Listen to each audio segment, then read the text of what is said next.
Welcome to Squatch-D TV, where the truth is first before all else.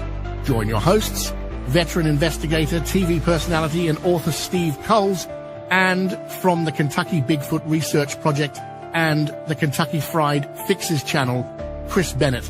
Sit back and prepare to take yourself on a journey with the longest-running Bigfoot podcast, Squatch-D TV. Here are your hosts, Steve and Chris.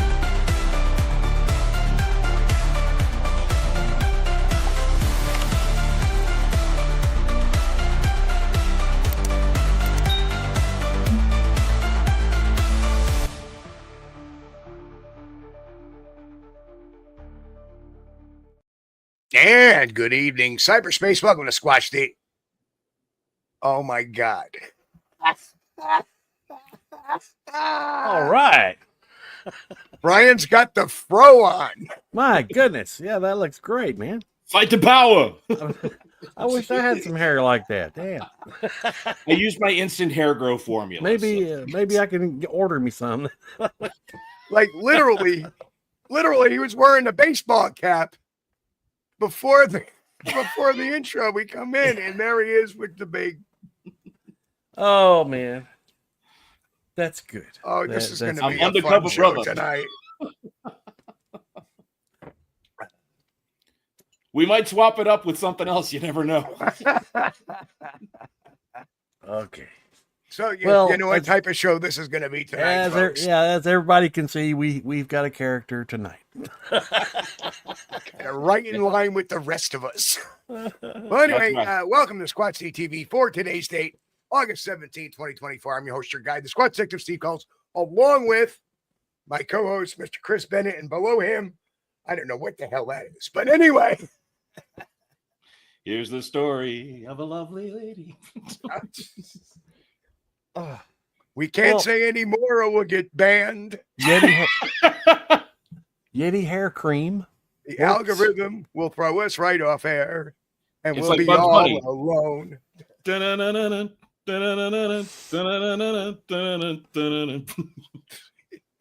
Well, anyway, today, folks, we're talking about we got the great Brian Wolf with us here. As you can see, Brian Canis Lupus as his screen name. And we're gonna have a lot of fun. We're gonna be talking about Bigfoot culture, Bigfoot cults, because we've seen some of those too in the past, folks. Mm-hmm. And but just give you a little background. Brian and I became friends a few years ago when I did the first Hocking Hills. And Brian was DJing the whole first day, didn't know it because I never made my way down there. And where did I meet Brian? In the bar. Where else would you expect to meet an Irish German? At the original Hocking Hills, it was a little Irish bar down the street. We all went there for dinner. We all went there. And Brian struck up a conversation. And before you know it, here we are. And we ended up being roommates for a few days over at the last one. Boy, that was interesting. Wait to hear the stories about that one. Yeah, we had a really hot waitress. We did. We did. Mm. Wow. But no, I mean it's great to be here with you guys. I've been watching the show for some time, and I've absolutely fallen in love with it, and I've recommended it to a lot of people as well. So hopefully there'll be a lot more people out here that end up watching and getting to know you guys, because you guys bring a lot of fun to the subject of Bigfoot, of cryptids, and about general culture. You guys really get into some fun stuff. And I mean, for people that, if this is your first time tuning in, buckle up, sunshine, because you're in for a ride. Yeah, we tend to have a lot of fun. Of course, excuse me. Before the last couple of days, I actually have been retooling the channel, and Chris didn't really notice. Brian, you just happened to look today and noticed what the hell. So if everybody noticed, the name on the channel has switched again a little bit. It's now called Squatch-D TV, the Bigfoot Reality Check, and that's what we do here. What our nature is to be. And I got thinking of what we've been doing over the last 8.5 months, and that's what we've been to a lot of people, is the Bigfoot Reality Check. So, and of course, the new logo, very similar to the Squatch-D TV show logo, except for it says evidence, not excuses. So, That's good. so well, and that's one thing I like about you guys. When like there's so much BS out there, you know, and you get all these people that say, "Look at this! I saw a Bigfoot with an alien." Yes, of course you did, and you were out hunting wild turkey that comes in a bottle. I get it, Yeah. but you know, there's just and it's been recently. There's just all this BS that's out there, and it's all AI.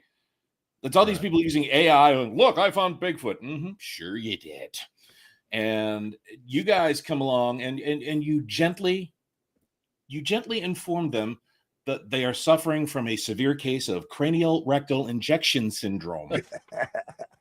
And then you take your size 9.5 wide and insert it into their size 1 and direct them in a direction to go, namely OTD, or out the door. Well, yeah, you know, I love Bigfoot evidence. I love viewing the latest Bigfoot evidence, but unfortunately, about 99% of it that's presented is either a mistaken identity, you know, and we're given a lot of benefit of the doubt there. Yep. Or it's an outright planned hoax. Mm-hmm. And you know, I want to see Bigfoot video, but I want to see the real deal. I don't want to see a guy in a monkey suit running around. Well, that's, you know, when you think about it, you get a lot of these people that are out there, and if it's truly mistaken identity, I get it. Yeah. Because you're driving along, you see something for an eighth of a second, and it looks huge, and it's gonna stand up, and basically it's a deer that's like standing up on a tree, but it has horns, it's tall, and it had eye shine. Bigfoot, it's got to be. Yeah. You know, and it's not. But you know, when you guys, you know, and those are the people that you guys gently correct, and I like the way you gently correct the mistaken identity stuff.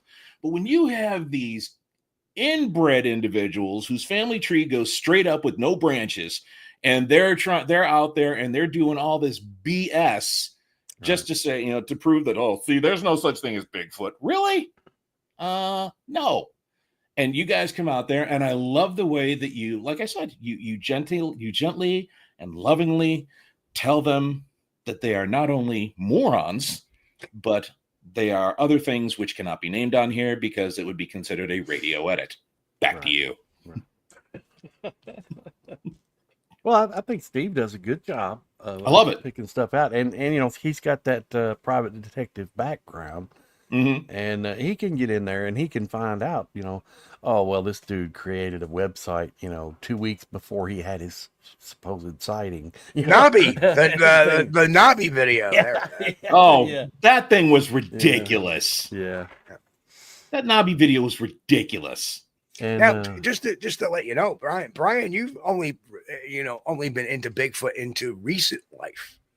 It hasn't been a lifelong thing for you. Only in the last few years, this whole Hocking Hills thing kind of spurred your interest in this. It's been about five plus years. I've always been interested in like the unknown, you know. Woo! You know, I've always been interested in that. And we had a cottage when I was a kid down in Mechanicsville, Ohio, right on the Grand River. And there was a graveyard at the end. And I used to love hanging out in that place. My brother was like, F no, he didn't like it.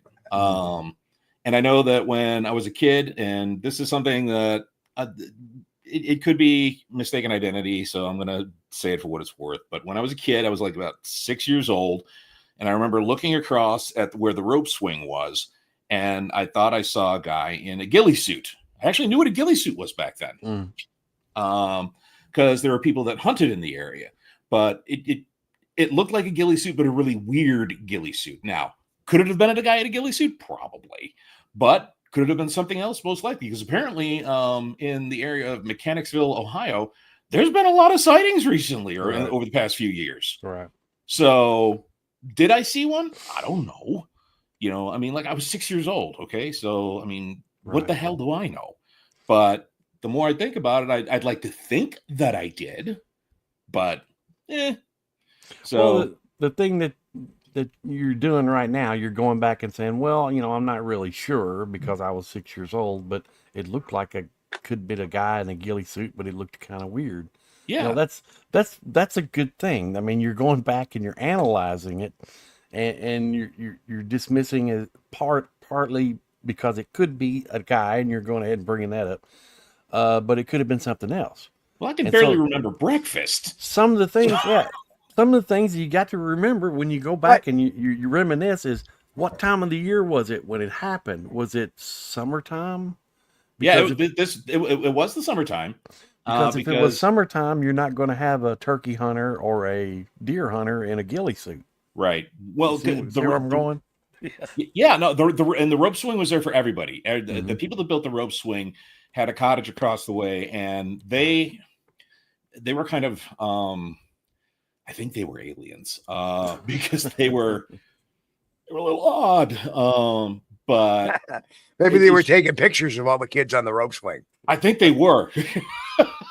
Yikes. I think Yeah. But it was one of those things where, you know, they were a little odd, and odd things tended to happen in this area because we were right on a bend of the Grand River. So it was a lot of people had their docks, and then 50 yards down from where we used the rope swing, there was a shallows that you could actually walk across the river. Right. So, I mean, it was a very odd place. But yeah, so did I see one? Probably not. But would I like to think that I saw one? Sure. So who knows? We'll figure it out. Eventually I'll get to see one. Yeah, usually you don't see guys modeling ghillie suits in the middle of the summer, though.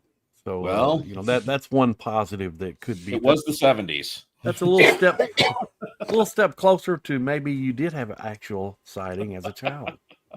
Well, You know, like I said, Brian kind of looks like Jerry Garcia did in his final years there. thank you. Oh, Should I start breaking out high on the train, dying cocaine? Oh man! Hey, we didn't do the roll call, Steve. We got to do the roll call, man. Roll call. Roll call. Well, let me. Whoa! I'm having to scroll way up. Golly! I can't see anything. So first in tonight was Roy Longley. Hello, Roy. Roy. Good to see you. Grant Rasha in the house. Mick is Grant. in the house. Stephen Ward. Hello. Mitch Hargrove. Steve. How you doing? Walter Mitch. Kroll. Hello. Pat Walter. Collins. There Hey, is some chilly Washington County. That's very true. Believe it or not, it was in the like high 80s today. And then all of a sudden, right around dinner time, I was out there with the smoker grill, and all of a sudden, and the next thing you know, right now we're sitting at a balmy 62 degrees. 62. 62. Well, that's nice. Relic Hominid in the house. Relic. Pete H, good to see you, sir. Pete. The Batmom, Tessa, how's it Batmom. going? Have some information, I think, for you, but let me give you another couple of days. I've been working on it. Karen Fisher, hello, Karen. Good to see you. Bristol, what's going on, brother? Bristol. Don Gamau Jr., hello. Hey, Don. Lazy Cowboy, what's going on? Cowboy. Mike Stetton, Mike, what's going on? Mike. Hello, hello, how are you? The Beatron in the house. Beatron. Arthur Watch in the house. Good to see you. Boris Kahn Arthur? with the giggity Giggity. goo. Tennessee Cherokee. Hello, Robert Denduvin. What's Cherokee. going on? Evan, Chris, how Robert. you doing? Chris. Roker Gepta is in the house. Roker. Welcome. Godzilla 02,000 is here. The Susie Monster. What's happening? Susie. I know. I think Grasshopper. I knew Grasshopper was in there somewhere. Grass, what's Grasshopper. going on? Mrs. Trackway, Deb, what's going on? Deb? Whoa. She's like a figment of our imagination. Corn Cob Say is in. There he is. Corn Cob Say. He pops in once in every while too, playing for real. She is in the house. Hello. Welcome. Juliana McGill, welcome to the Juliana. show. Woodbooger Farm, how are you? Steve Woodbooger. Miller, how are you? And the Steve. great band that follows him. Oh, Anyway, yeah, I got lost about halfway down through there, but I did see one comment that I want to put up. Roker said cults. that's right. Yes, we may even talk about aper cults. That's right. Cults. This is what Sammy Hagar looks like at 85. Well, he is the Kulls of personality. He changed it again. Okay. Hey, look. Like totally. I'm having some fun. I got I use it when I DJ out. I have a lot of these different wigs I use for like when I'm playing like 70s nights, or right. Typically I'll have a headband down with this and it'll be like the that's cool. the 80s guy. Yeah, so Brian is the mind behind Wolf Rock Radio. And he is an awesome DJ. He has DJ'd Hockey Hills for hours at a time. How he does it, I don't know. How he maintains that energy level, again, I don't know. All I know is the last time I saw him, the poor man was covered. His t-shirt was soaked in sweat because it was like 90 degrees out there. Wow. And he's just going on like a trooper. By the way, if I may add, I was down 12 pounds by the end of that thing. Wow. Yeah.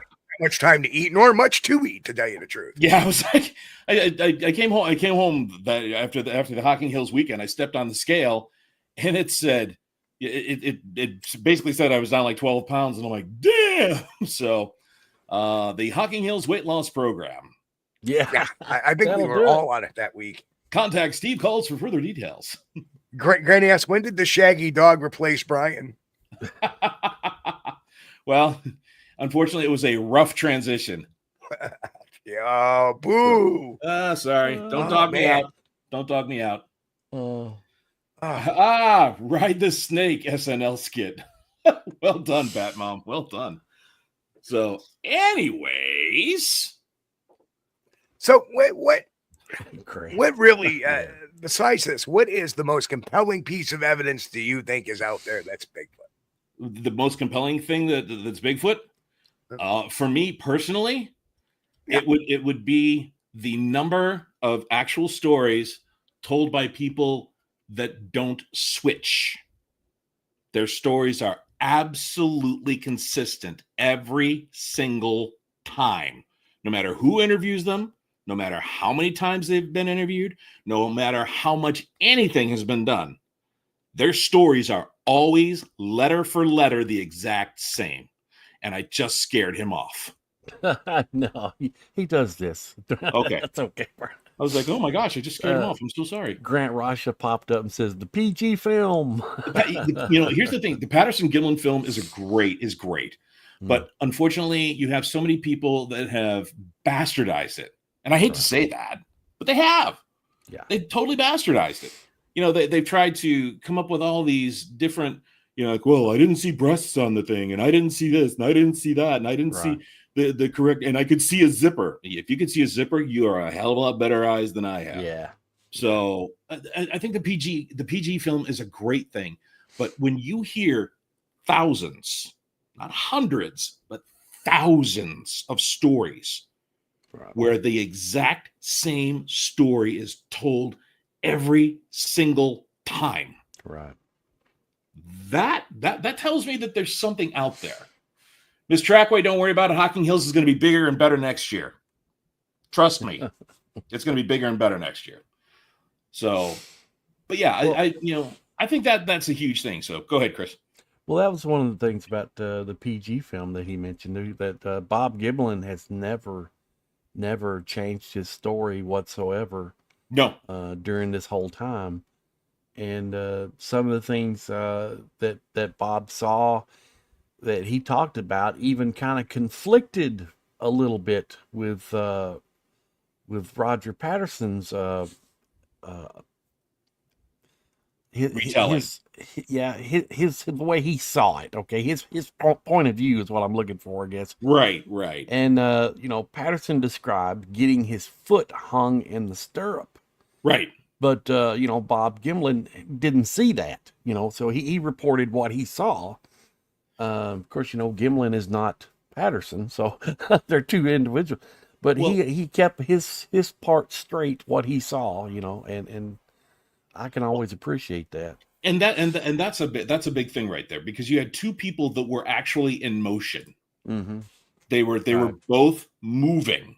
Right. Okay, so you're always going to have a little bit of you're always going to have a little bit of a different perspective, even though Sure. it's maybe a tenth or a hundredth of a second. Yes. It's still a different perspective. Right. And that's the way your brain is going to remember that. Yeah. Batmom actually brought up a great point right there. Your brain will block memories out. Yeah. And she's absolutely correct. So again, there may be snippets. It could be a tenth of a second, a hundredth of a second, whatever it is, but that will change your entire perspective on the situation. Yeah. If you're listening on the podcast, Batmom says you go through trauma and your brain will block memories out. Then smell something or hear noise, and that memory will come and hit me like a train. So people who are lying stick with a lie. Exactly. By the way, Ron Meldrum, bless you, my child. If you look at his, hey, what the hell's going on in there? Hey, what are you doing? Hey. Ron said, walked in the room and saw Brian's pick down there and thought, wow, is that God? Steve, it's real pull. Dude, it's the professor. Oh, there he is. Hi, Prof. Haven't been on here in a while. I love the professor. Okay. He's one of my favorite people. I remember creating him. It's only been a couple of years, and I got lost. And they have me locked up. A lot of nurses. I don't get it. Yeah, but that the obligatory spanking from Monty Python was in play, so we'll go a different direction. I was thinking I'd stop in, and I had to ring the doorbell, and then I ran around to the back door, and then I snuck in and locked Steve out. So, then I ran into the office, and here I am. I knew it. See, that's the way you guys roll. Well, as long as you're here, we'll give Steve a rest tonight.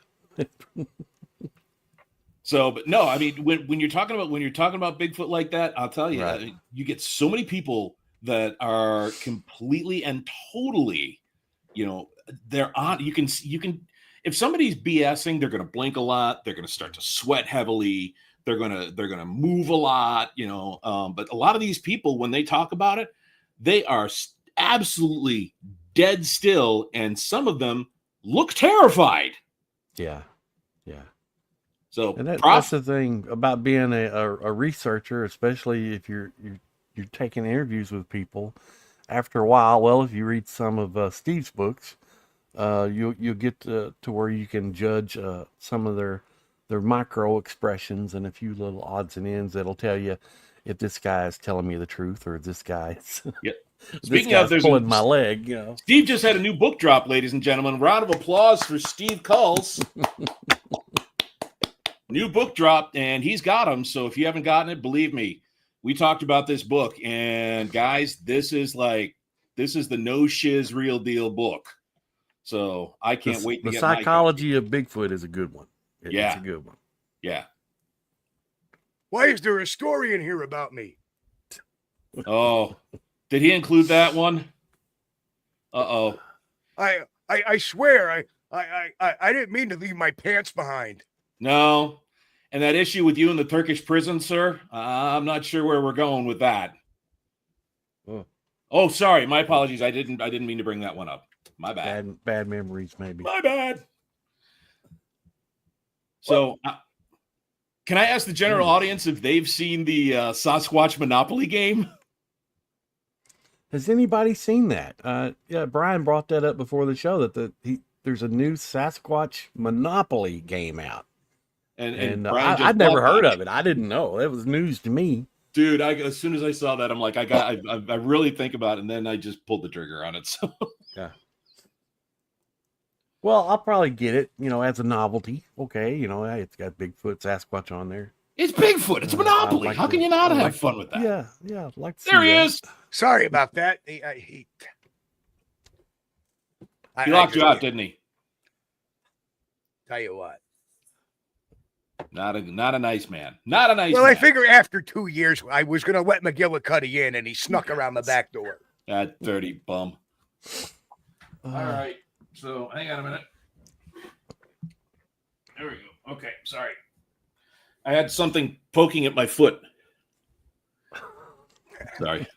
Hang on a minute. I got to take the bear trap off before you got on the air. Yeah, that's just killing me. Sorry. All right. We're back to Santa mode. And you do, just so that people know the kindness of this guy, he does play Santa quite a bit. This is my 31st year. There you go. This is my 31st year. So that's really great, man. If anybody needs Santa to reach out to them, let's let Mr. Kulls know, because Mr. Kulls has the direct connection to the man up north. That's right. That's why he is my favorite. Ho, ho, ho. You know, do you ever think of doing cameo as Santa? I'd love to do a cameo as Santa. Well, I'm saying there's a service called Cameo. Oh. And for like you put whatever fee you want on it, and you can create a personalized message to whoever. I haven't thought about that yet, but that might be something I do. And for Grant Rasha, no, I am not from the Adirondacks. I'd like to be. I like the Adirondacks. The Adirondacks are beautiful. No, Grant is from Ohio. I am here in Ravenna, Ohio. Yes. And I saw a wig like that on the teacher's desk in the cosmetology. Thanks, Godzilla. That was great. Well, and yes, I guess I am creepy. But no, yeah, I love doing Santa. And what we do is on the radio station that I have, wolfrockradio.com, shameless plug.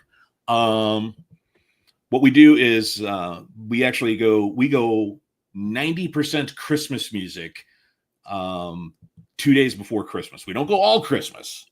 We go 90% Christmas music. Right. Because everybody goes all Christmas, and oh, finally you're in downtown Canton. Outstanding. Oh boy. Love it. So Brian, should we do our little announcement on what we'll be doing together in the next in October? Are we allowed to talk about that on camera? Yeah. Oh, sorry, the other one. My bad. Yeah, hit it, man. Well, no, I'll let you. Since you're the channel station guy, I'm going to let you hit it. Oh, okay. Well, ladies and gentlemen, let's get ready to Squatch-D. Okay, so here's what's going to happen.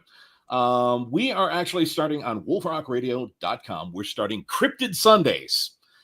And that means that we are actually going to have a show with the magnificent, marvelous man of mischief, magic, and mayhem. Does that describe you well enough, Steve? Pretty much. Okay, cool. We will have the magical, marvelous, mystical man of magic, mayhem, Steve Kulls. And if Chris wants to come in, I'm sure that there's a way we can figure that one out too. But it will actually be a call-in show where you will be able to call in and you will be able to ask Mr. Kulls questions about your favorite cryptids, be it Sasquatch, be it the Mothman. Remember, if the Mothman flaps his wings on one side of the world, the hurricane starts on the other. But yeah, Mothman. But what it is, it's going to be a call-in show where you guys can actually call into him live. He is going to be broadcasting on wolfrockradio.com. And I want to make sure that we start to do some more things like this because I want you guys to have more live interaction with him. And so you'll probably still be able to be in the chat or something like that, but you'll be able to go ahead and no, I'm not going to the Whitehall Bigfoot Festival. Sorry, I just caught that. But we've been trying to plan a kidnap Chris using the A-Team van to get him to Whitehall. Oh, Grant, I'm in. We're going to, you know what we're going to do? We're going to be a Baracus. We're going to be a Baracus him. Oh, we're going to be a Baracus. I would like to get up there and see that Whitehall, especially, and the Hocking Hills sounds like a great one. I mean, I've seen the live footage of it when Steve was streaming some. I know Hocking Hills is going to be a great one, but the Whitehall just sounds like a blast.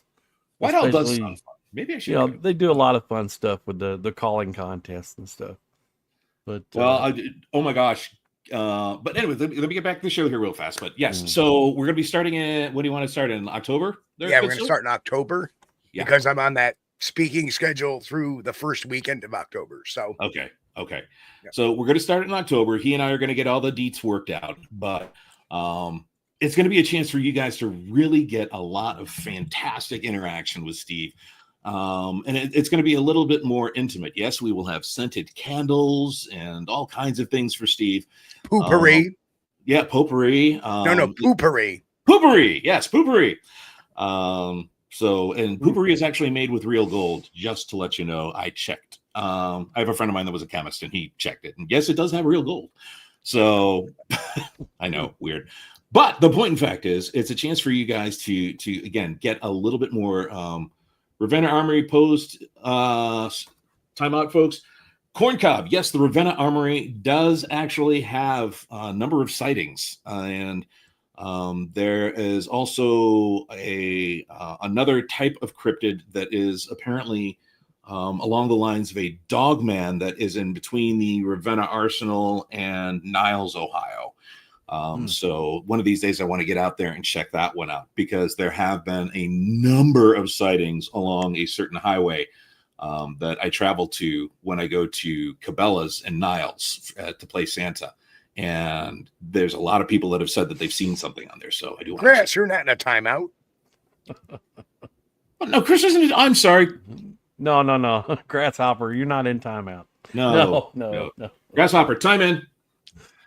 So, but yeah, I just want you guys to have more interaction with Steve. And I think having, Steve and Chris, I'm not discounting you. Love you, Chris. Heart. No. But I want you guys to have more one-on-one interaction with him so that you can really start to ask the questions and you get to hear his glorious voice. And we're going to have an email address set. So if you want to mail in your question, you can mail in your question as well. Yeah. So, Grasshopper, about what? We would like a Grasshopper about the airspeed velocity of a swallow. Now, where you take it from there is up to you. But Pat Mom says I put him in pretend timeout.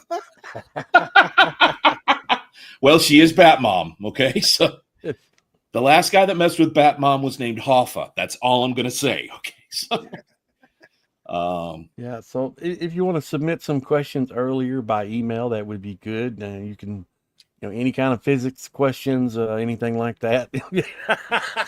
Well, if they're submitted early enough, we may be able to answer them. If an object in space is unstoppable and it hits another object in space that is immovable, what will be the result? 42. Yeah. That's what happens. It would veer, change directions. Yes. Or it could actually cause a temporal wormhole. It would be a heck You of see a that explosion. meteor hit that poor son bitch's house? I forget Yes. what it was, but they have a video of it just going, "Woo!"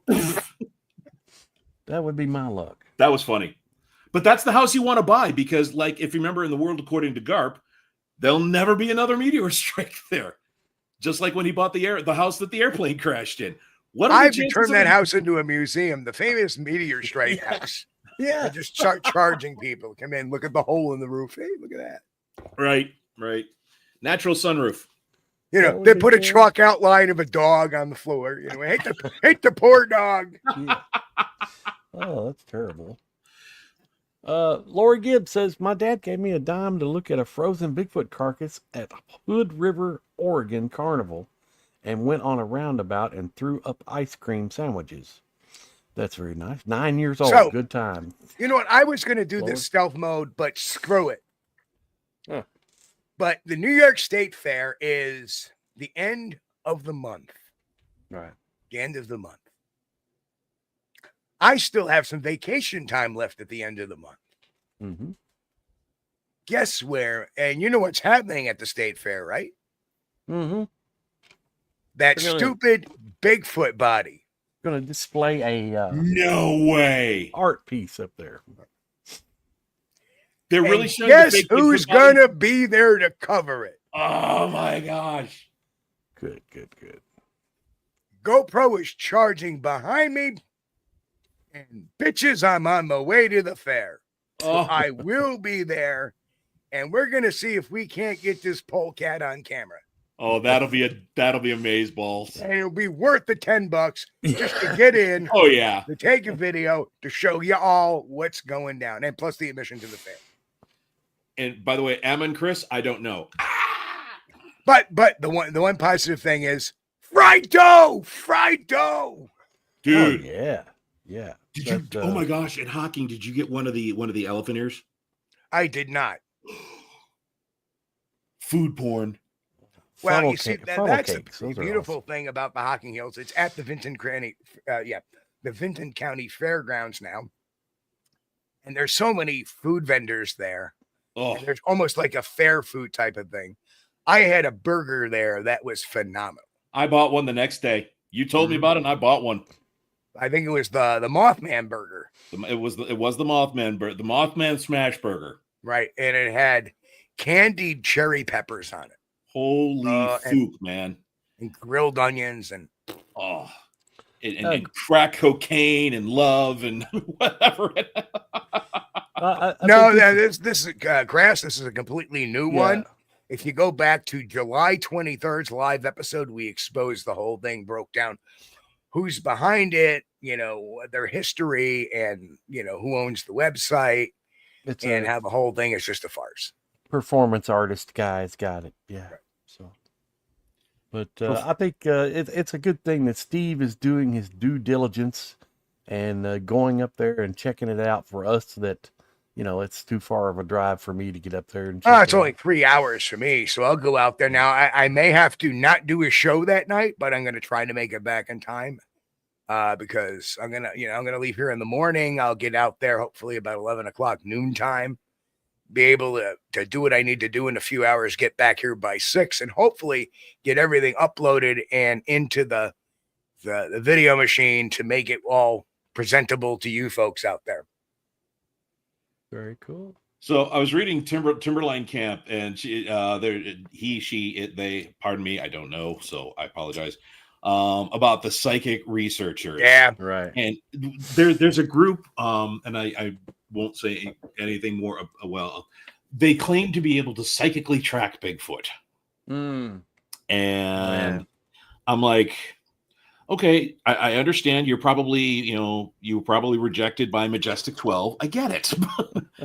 But they claim to be able to psychically track Bigfoot. And I'm thinking to myself, well, if you can psychically track Bigfoot, then why haven't you actually shown one? Right.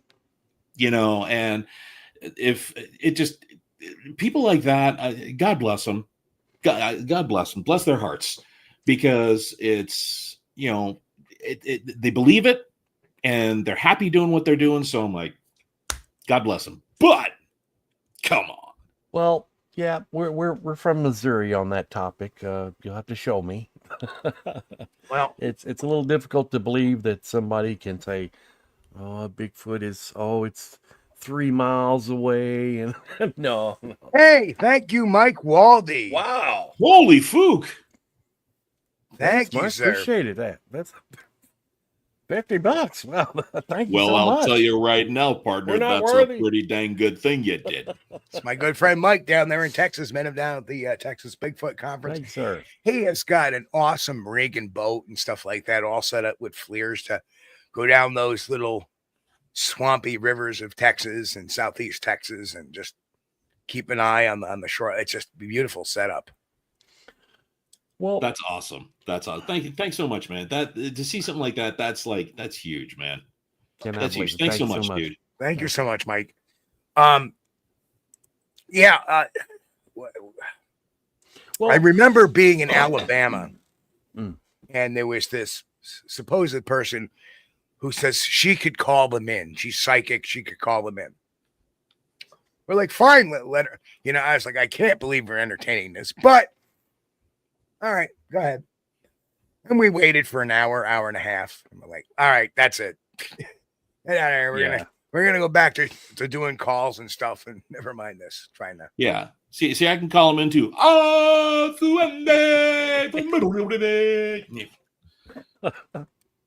So, okay, now here's one of the reasons why I understand people doing calls and things like that, and that's cool, and you do get some replies. Here's one of the reasons why I'm a little on the don't know if I want to do a call side, because unfortunately we don't really know what we're saying to them.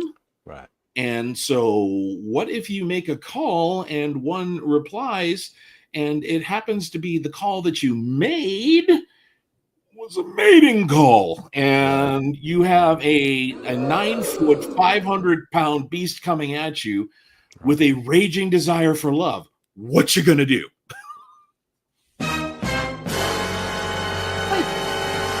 Yes. So, tree knocks I'm good with, but the calls sometimes I'm like, ugh. That's right. You don't know if you're looking for a prom date or what you're telling them when you make those calls. So, but I will say this: to do nothing, I would rather throw out a mating call than do nothing, and at least you're having some sort of activity. That's true. Yeah, that's okay. Now that I'll grant you. Yeah, I like tree knocks. Everyone likes a good set of knockers. But I've had more luck with calls than I've had with tree knocks. Agreed. I've heard a lot more of that, but it's just one of those things where when you do the calls, like I said, you don't always know what you're saying. So that's why I'm like, did I just call your mom a bad word in Bigfoot? You never know. You never know. Well, we're talking about the psychic thing here. Juliana McGill put up a comment earlier. It says, just don't lose how to use your intent and read others' intent. That's why our big brothers are so easily mystically mysterious. They know your intent way before you step into the woods. Well, And I will. that's let me comment on that. Mm-hmm. They don't know your intent before you step into the woods, but they do know your intent when you do step into the woods and how you carry yourself. Mm-hmm. A deer knows that. Yeah. Right. And I have walked quietly near deer, and the deer don't startle. Right. But if you get down and you start crouching around acting like a hunter, you're going to scare them. You're going to scare them. And that's a deer. So imagine a smart animal like a hominid primate. Well, one of the other things, in my opinion, and to kind of build on that, because what you said was absolutely A+. The other thing is, remember, we do have pheromones, and your attitude does actually determine the type of pheromones that you're going to give off. So if you come into the woods with malicious intent, you smell malicious. If you go in, and the Bigfoot can probably smell you from a mile off, especially if you haven't showered in a few days. Trust me, I know. But it's just in my opinion, I think they are far more attuned to things like scent, or it's not that they can hear your heartbeat. Yeah, they go have Taco Bell before you go in. It will mask you completely. But I think that they know a lot more about using physiological sense sounds and things like that than actual being telepathic or something. Right. That's the thing. Yeah, I don't think they're able to do anything with their minds. It's not like they're not reading our moods, but they can smell. But they can smell our. They can smell it on you. Right. And they can see it. They can yes. hear it. Yep. Right. I mean, let's face it. And primates are really good at deciphering sounds. Oh yeah. And I'm sure by now they can determine somebody walking like normal and somebody walking for stealth. Yep. Right. Yep. Yeah. And they can also hear the tone of your voice. Again, it's when you talk to your dog. Mm-hmm. When you talk with your dog, you can look him right in the face and say, "Oh, you're such a stupid little guy," and he'll just be wagging his tail and stuff like that, because they can hear they just hear the tone. Right. But when you say it with like cute words and things like that, right, then it's something different. Just never tell your dog he's adopted, because the looks you get are hysterical. Seriously, just look at your dog straight in the face and say you're adopted, and watch what happens. I saw it on a video once. I tried it. No kidding, it works. It was hysterical. Well, the office assistant left when Professor McGillicuddy showed up. And he is not in the room anymore. He moved off to the living room. Gotcha. But yeah, I mean, the Squatches, in my opinion, are really super in tune with everything that's physiological. Right. You know, they can hear you, they can smell you, they can feel you. I imagine that they do have an ability to see, not like IR, but I think they have a better ability to determine body temperature levels. Because if you have ill intent or anything like that, you typically have a raised body temperature. If you're calm, then your body temperature is typically lower. Or if you have good intent, your body temperature is typically lower. So I think that they have the ability to, again, not see, like a thermal, but they can. Let's face it. How many people really go into the woods with bad intent? Well, it depends. I mean, we don't hear. Gone are the days where we have a lot of researchers going in the woods to shoot and kill a Bigfoot. Yeah, which I'm very happy about. Right. So there are just people that want to go out there and have an experience. There's people that go out there and just want to collect evidence. So the intent, there really isn't that much bad intent. And right. I think it's an excuse for the woo people and for the Bigfoot cults to say, well, you got to have good intent to see what we see, right? It's almost like a caveat that if you go out there and do normal research and you have a day where you don't see it, these people that see Bigfoot every single time they go out there, they come across with, well, that's because your intent was all wrong. My intent was no different than yours. There's a guy that I watch, and I'm not going to say who he is. I will not mention the name, but I'll tell you off camera, Steve, later on. And I'd love for you to look him up. But this person always says things like, "What was that? That was amazing! Wow!" So I've developed an actual drinking game for this guy, and literally, you watch the videos that he says a lot of the same things over and over and over again. And the thing is, I'm fascinated by it, so I have to watch. It's like watching that train wreck, you know. But I can't help it. By the car accident without looking. Can't help but watch it. So yes, I did develop a drinking game to it, and it's one of these evenings when we get together. If you'd like, we can play the game. But it's just one of those things where you see these people going out, and their intent isn't bad, but sometimes their intent is just to make a film, right? Yeah, and that's not a bad thing. It's not a bad thing to do that, but you have to realize that that's what the intent is, and it's just weird. It's weird. I mean, I'm like really 5 years deep into this right now, and being a student of sales psychology or business psychology, looking at this and watching some of these people, I'm just like, whoa, right? It's amazing.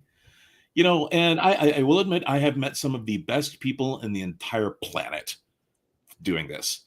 But I've also met others that I just look at them, I'm like, how do you breathe? All right. And those are the ones that are doing all the fake stuff because they want their 15 minutes of fame to last for 50 years. Yeah.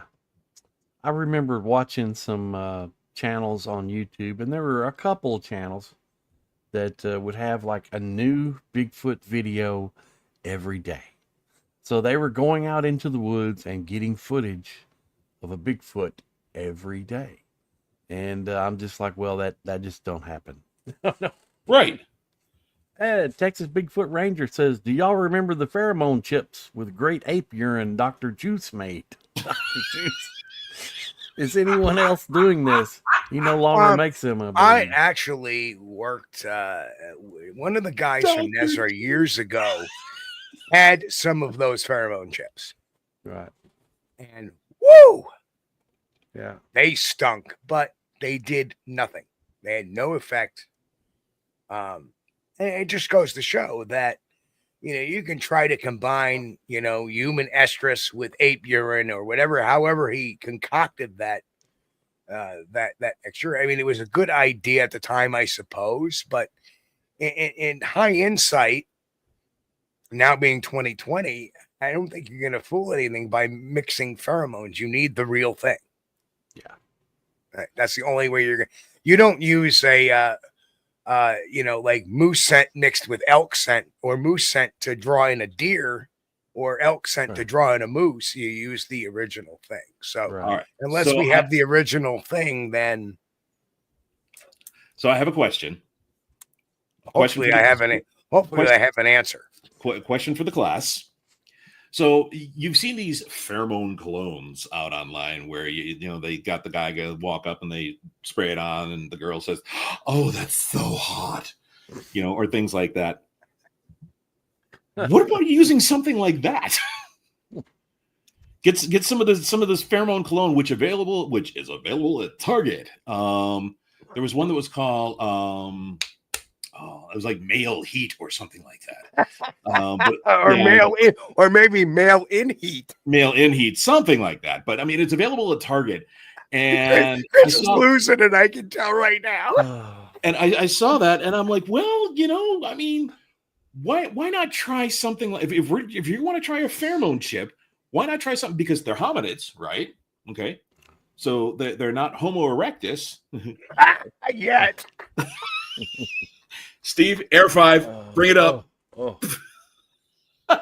But so my thought is just, what the hell? What if you're going to use a pheromone chip? Use something like that. Get the cheap stuff that you can buy at, like I said, at Target or Walmart or any of these fine establishments, right? And throw a whole boatload of those out there and see what happens. I mean, it's got to be better than some of these other pheromone things that other people are using. And, apparently, like if you watch YouTube, these are kid tested, mother approved, if you will. So what the hell? Let's give something like that a try. Can you imagine if it actually worked? Well, that would be interesting, but I don't think the primates are well known for their sense of smell. If we were trying to bring in a dog or something, that they would probably that might work. Holy crap! Oh, wow. Okay, so Brian Barber says, I have seen people using used tampons in trees. I didn't see it until I walked into it in the dark. Oh, oh Brian. Poor Brian. Oh. Hey, but with a name like Brian, it's got to be good. As a fellow Brian, you have my sympathies, sir. Oh. Well, I just don't think those things will work because they rely too much on the sense of the smell, the sense of scent, and primates are not.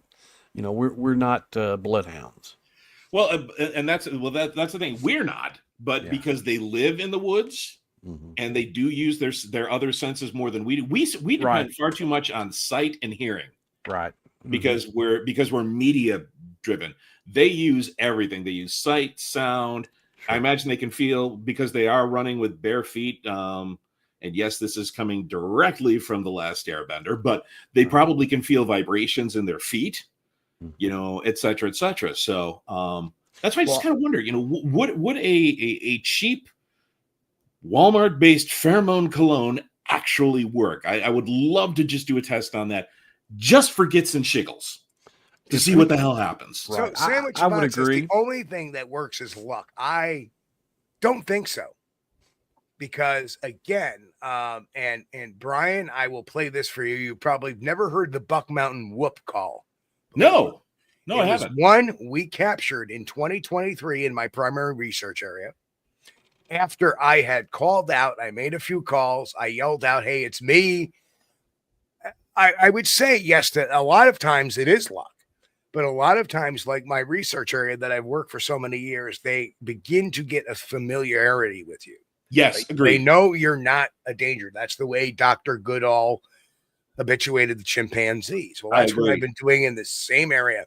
And this is what happens when you can do that. Wow. And it was, right there. And that was right after about a minute and a half after me saying, "Come on, fellas. I know you're out there. Say hello." And you hear the people that actually recorded it say, oh, that's Steve. Okay. And they go back to talking, and then you hear the And I agree. I agree, because eventually when you make a call, they know immediately you're not a Squatch. Right. They know. Right. But if you're out there enough, you've shown no ill intent. You've shown that you respect That's their territory. Then yeah, Brian, Bill was there for that one, so Bill heard it too. Bill was with the group that was recording it. Yeah. That sucker was loud. Oh, it had to be, because it was loud on that recording. Well, I had to amplify that a little bit, because even so, it's amazing how loud the whoops sound when you're there. Oh yeah, but when they record, for whatever. Well, like I said, no, actually, I hate to say this, Northwest Native Tracker, that in primate language, a whoop is actually a curiosity call. Mm-hmm. And that's across the board for gorillas, chimpanzees, orangs, and apparently Bigfoot too, because that was not a call for help. And I think if it's a call for help, it's going to be a little bit different. I think it's going to be more of an extended. It's going to be a little bit more guttural. Something along those lines. If it's, I would think a defensive warning call and a call for help would sound fairly similar, because if they're a defensive warning call, they're telling you to back off, but they're also trying to call for help, if you will.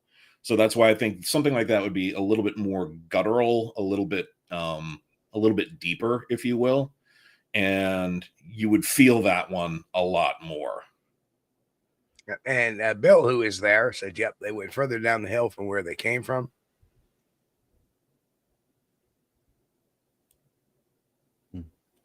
Okay, native culture may actually say that. So again, not knowing which tribe you're from, Native Tracker, or not knowing the background of. Well, I appreciate that, but I know what sciences teach me, and I know my interactions with them, at least in my area.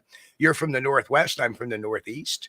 So maybe yours do something a little bit different than mine do, but mine has always been, that's been their curiosity or greeting type of call, per se. Right. Ah, Lakota. But I do appreciate your input, sir. Absolutely.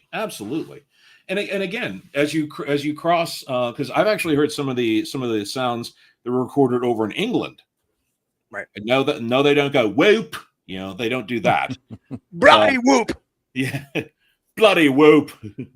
In Ireland, they don't go whoop or anything like that. But some of the calls do have different tone intonations. And apparently, there was a show that I was watching, and it was like Euro cryptids or some crazy such thing, but they were noticing that in different areas across Europe, the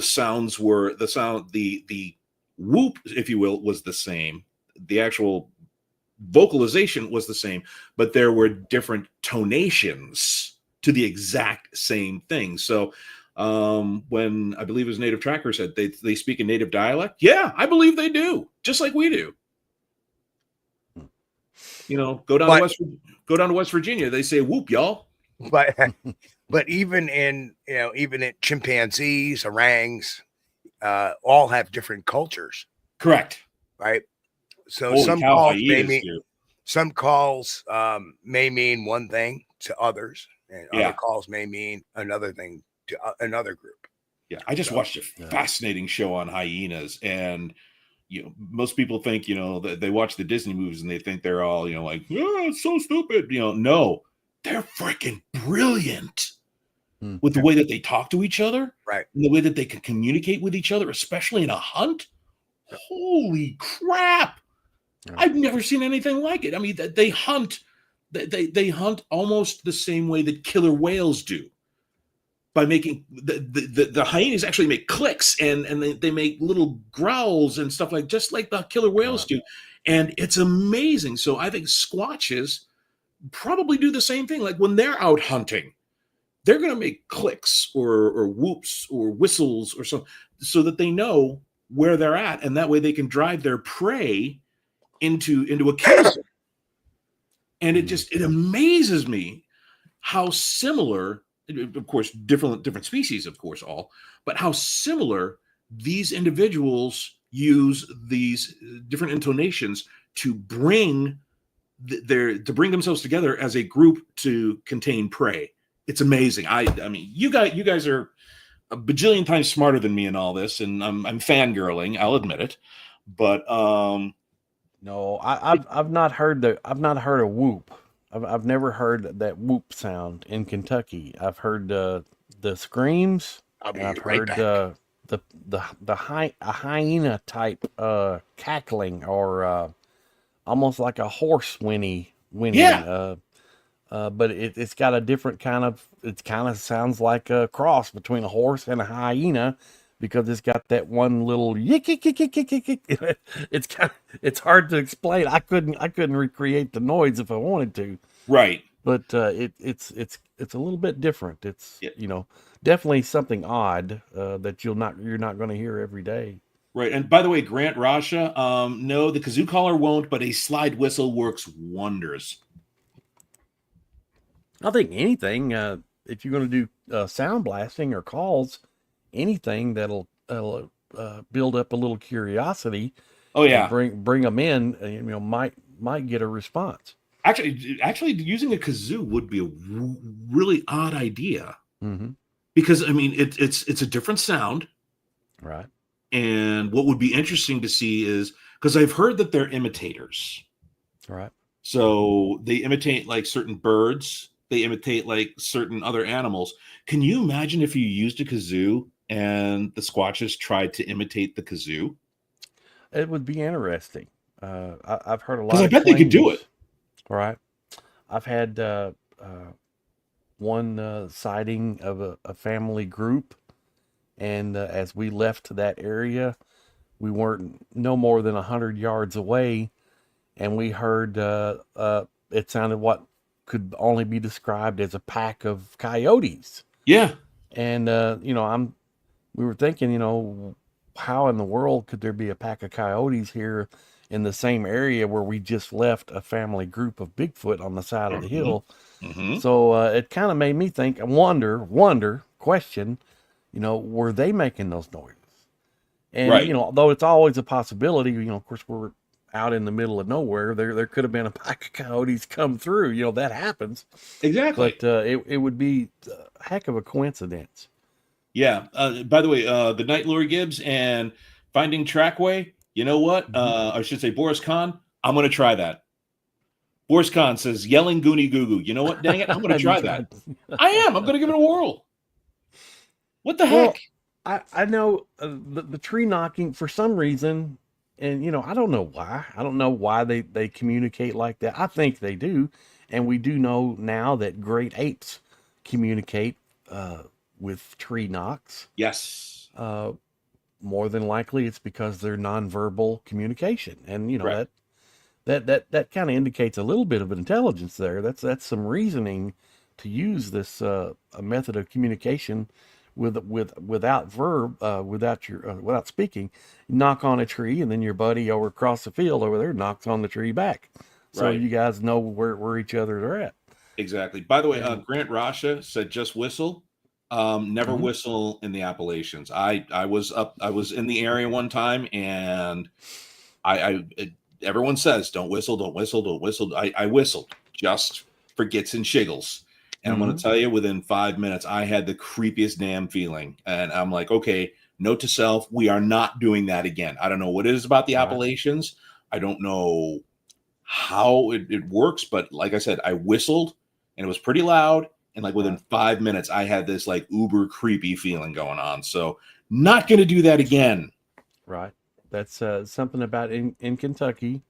There are whistles in the woods, dude. I don't know if it's anything. It's not. They're not whistling a certain tune. It's just like quick, short blasts. Right. And you don't want to repeat that. No. Well, maybe you do. Sasquatch in the night. Maybe Exchanging tree knocks. That one's too light. I'll try another rock.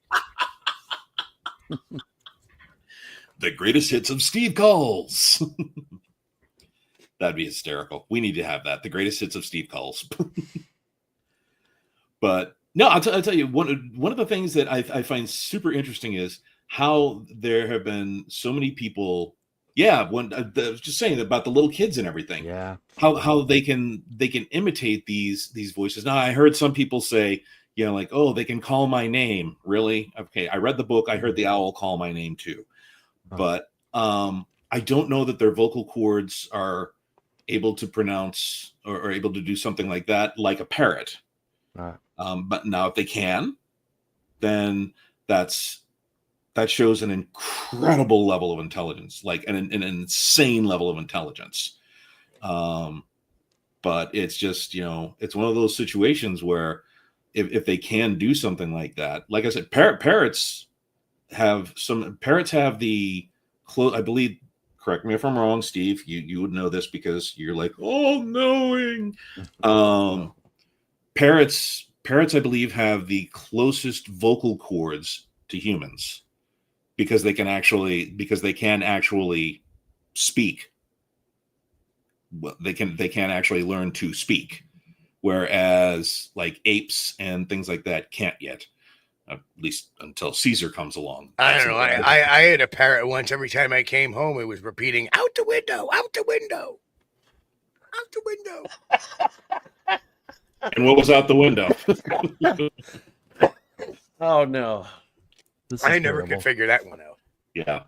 Oh yeah. But I find it very interesting how they can communicate over extreme distances using some of these whoops and calls. That's where the infrasound comes in. And this will lead me to a completely different thing. And Steve, I brought this up when we were rooming together. Mind you, we were not rooming together. But no, I'm just kidding.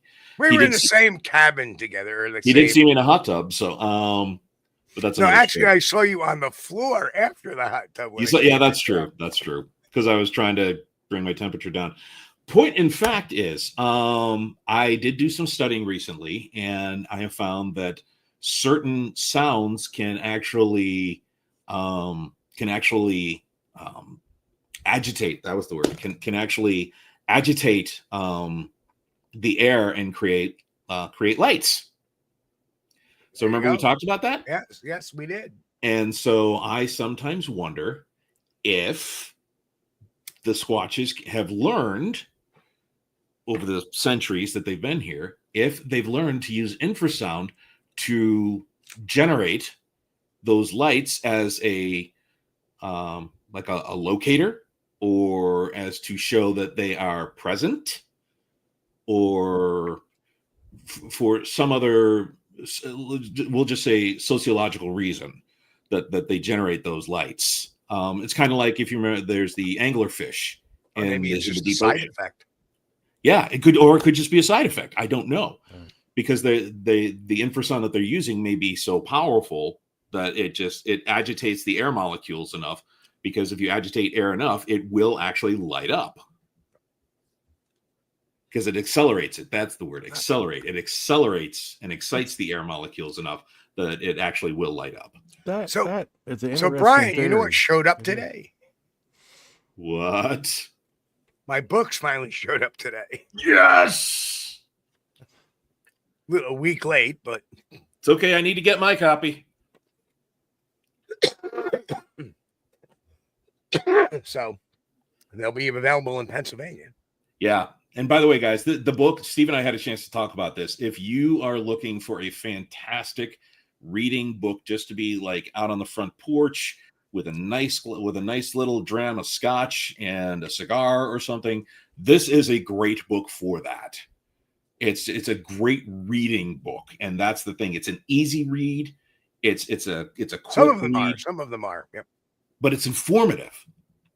That's the thing. It's an easy read. It's a quick read, but it's informative. And that's the coolest thing. I love the fact that that's the way that he wrote it. That's right. It lends itself to somebody who is looking for an answer. Right. Where it doesn't leave a lot of question marks. It puts periods where they need to be, because he answers the question. So That's what I like about this book. And Haunted Vermont wanted to know, you mean spook lights? The spook lights? I'm asking to clarify. Kind of, I think, orbs, yeah, or Steve. whatever you want to call them. It depends. There's a certain very small percentage, let's face it. And we talked a little bit about this with Baudrillard's philosophy this past Friday. But there's some reports that people see orbs with Bigfoot or something like that. And now we're finding out, and I've always kind of known that too. I think I mentioned that in one of my books, that infrasound causes vibrations in the eyeballs, which will it can make people hallucinate, can make people see things. And perhaps an orb is one of those manifestations. Yeah. Because if you're thinking, especially the folks that read about, oh, Bigfoot has orbs around it, and then they go out in the woods and they actually encounter a Bigfoot, now they're seeing orbs. Perception is reality. Right. Perception is reality. And if you've heard about it, it's in your 3-pound computer, and all of a sudden it comes out, and there you go, before they go through portals. Yeah. Grant's being funny. Okay, thank you. Grant said they only create the orbs before they go through portals. Yeah. Okay. And yes, Steve does agitate the air a few times. And then Sandwich Savant says, and then it cloaks. Yeah. Watch this. Whoa, he cloaked. Oh my goodness. I'm a believer now. Yeah. Then I saw Steve cloaked. Now I'm a believer. Whoa. And Timberline. Whoa. Strange things are afoot at the Circle K. Timberline Camp says, seen the balls of light in the city, not Bigfoot related. Well, it could be. I think they're probably two separate phenomena, but we don't know for sure. It could be there related. are different types of balls of light that, some people say like the orbs in areas that have high psychic activity or things like that. Yeah, I mean that I've heard, especially in areas where there have been, massive, people still see orbs all the time, apparently around the Twin Towers. People see orbs all the time. People take pictures there, and all of a sudden it'll have like 5 or 6 orbs in the picture, and they're not dust and they're not light reflections. Or Brian, here's something you haven't seen either.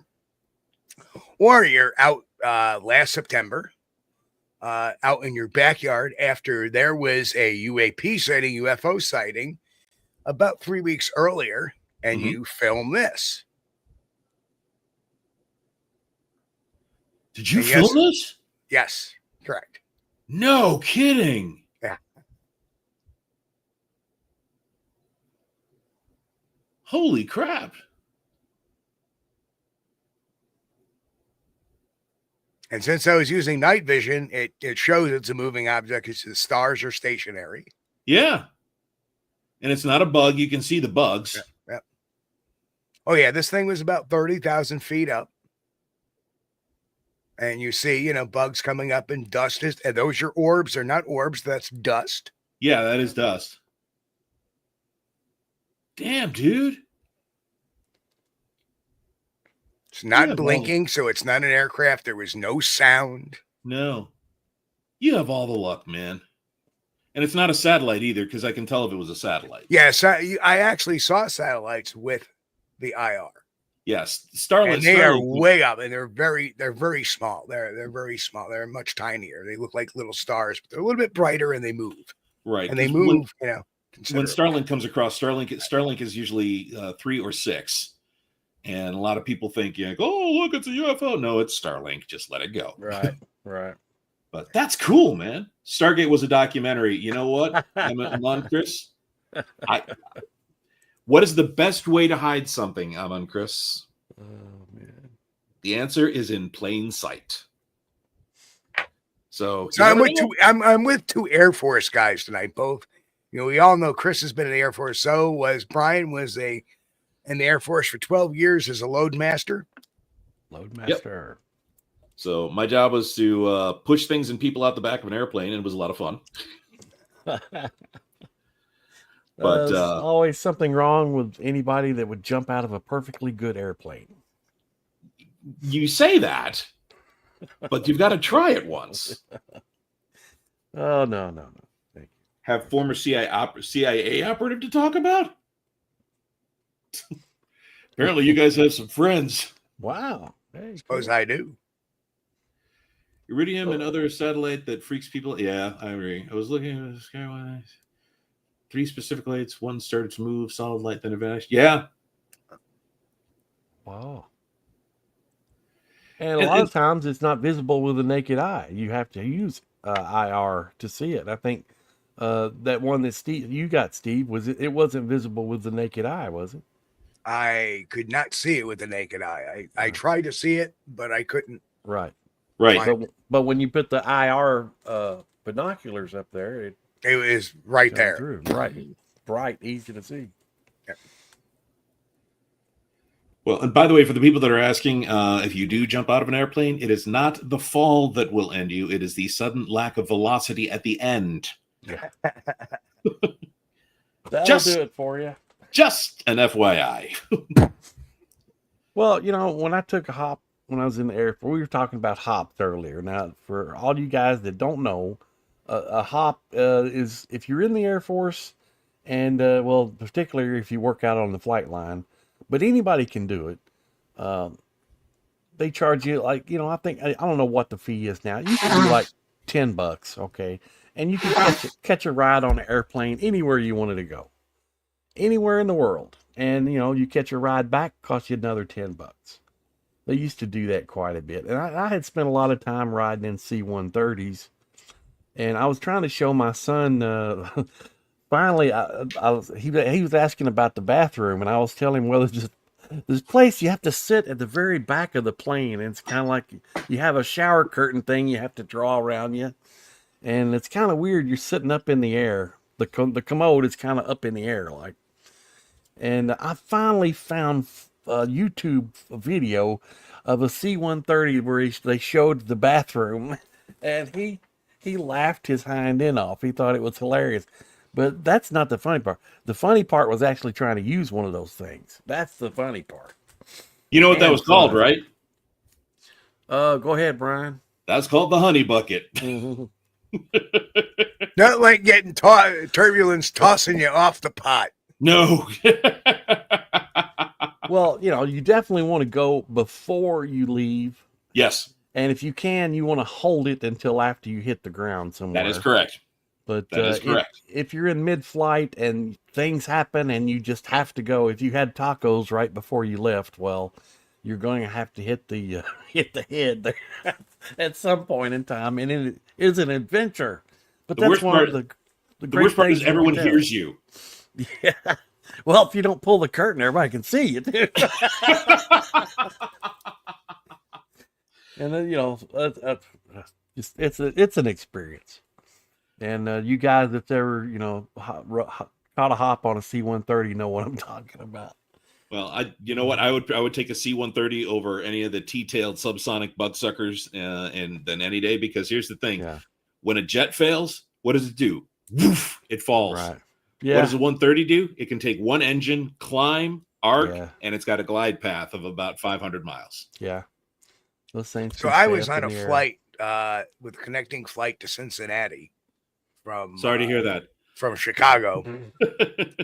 And the plane I was in actually lost 200 feet altitude because it hit dead air. Dead air. Oh, holy crap, dude! Boom. And I remember that all of a sudden it was like you felt almost weightless for like a second. Yep. Right. Oh yeah. And then all of a sudden you're like, boom. And like, dude, that dead air is the scariest. And then the captain came on and said, we just hit a little jet wash. We'll be okay. Everything's fine. Holy crap, dude. The worst pocket of dead air that I hit was when I was stationed at Rhein-Main Air Force Base in Germany, and this was the very first time I had flown in a 747. So very first time flying, very first time everything. I'm on my way over to Germany. I'm like, okay, it's a 747. I got this. We're up, we're cruising along and everything like that. And all of a sudden we hit a dead air pocket and we lost about 1,200 feet. we just went, we just dropped. Oh. And all of a sudden you hear, the engine's like cranked. And then the captain came out and he said, ladies and gentlemen, we had a minor issue there. The waitress stewardesses will be coming around with complimentary drinks. Yeah. And they did. They literally gave complimentary drinks to everybody. And the other waitress will be, the other stewardess will be coming around with complimentary cocaine for everybody. Yeah, no kidding. Well, the problem was I was in my dress blues at the time. So everyone looks at me. I'm like, I'm a freaking airman basic. What the hell do I know? I just got out of basic training. But they all look at me. Oh, he's Air Force. He knows what's going on. Sure. That was the flux capacitor having an issue. Yeah. There you go. There you go. That's It's just a pothole. Yeah. Basically, that's what a dead air pocket is. It's a pothole in the air. Pothole in the air.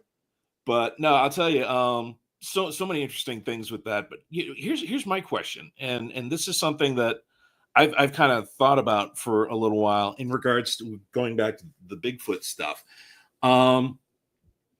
What if they are, how would I put this? I know a lot of people say that, Gigantopithecus and all this other stuff. I get that. But us being now in I believe it's our third epoch, if I remember correctly. What if the Bigfoot were from a previous epoch, like workers? Thoughts? No. Okay. I check. I think what we're looking at is a relic hominin. Okay. A lot of people speculated Gigantopithecus for a long time. I'm thinking more in the lines of something like a Paranthropus. Because that branch of hominins suddenly stopped. And nobody can quite explain it, why they stopped, just that they did. And Paranthropus has a lot of features that, with the one aside is the size, but Paranthropus had a lot of features that the modern Bigfoot has today. G'day, mate. Hello. Welcome, River Morris. Welcome. I love our people. Good morning, River Morris, actually. Good morning. So it was the reason I was asking that silly question, though, was because I actually did have I work with somebody who believes that Bigfoot is an actual alien and that they were created as an epoch. Right.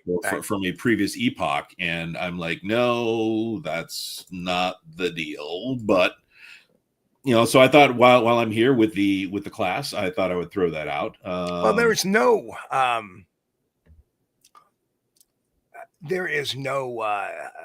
how should I say it?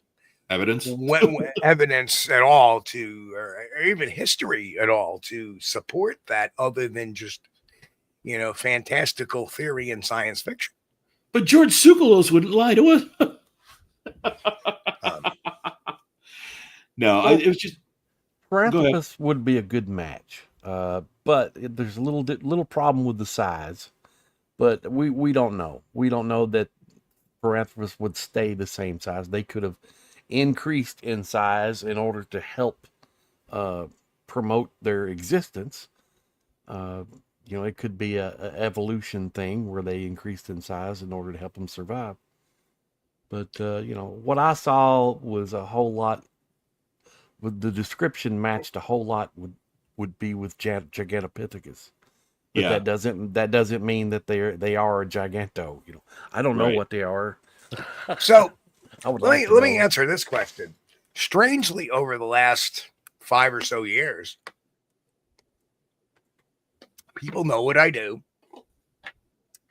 And then what ends up happening is they come up to me and say, hey, did you happen to see this video? What do you think of that? Yeah. Or what did you hear about that story about that? What do you think about that? Right. That's really the only time. I mean, I don't sit there and go to work and talk about Bigfoot. No. Well, I talk about work when I go to work. Well, but if somebody brings it up to me, I will engage them. And guess what? No, people do not think I'm crazy. No, I wore a Bigfoot t-shirt to my office, because when I go in, we're allowed to dress casually. So wearing a Bigfoot Rocks t-shirt, it was just like, all right. Yeah. And the guy that sits across from me goes, "You think Bigfoot's real?" I'm like, "No, I know he is." He goes, "Well, I watched a lot of the Ancient Aliens." And I'm like, "Okay." And he goes, "Yeah, they said that maybe, he was like a worker that the aliens created." I'm like, "Dude, you never know." So I kind of played into it. I mean, do I really think that? Nah.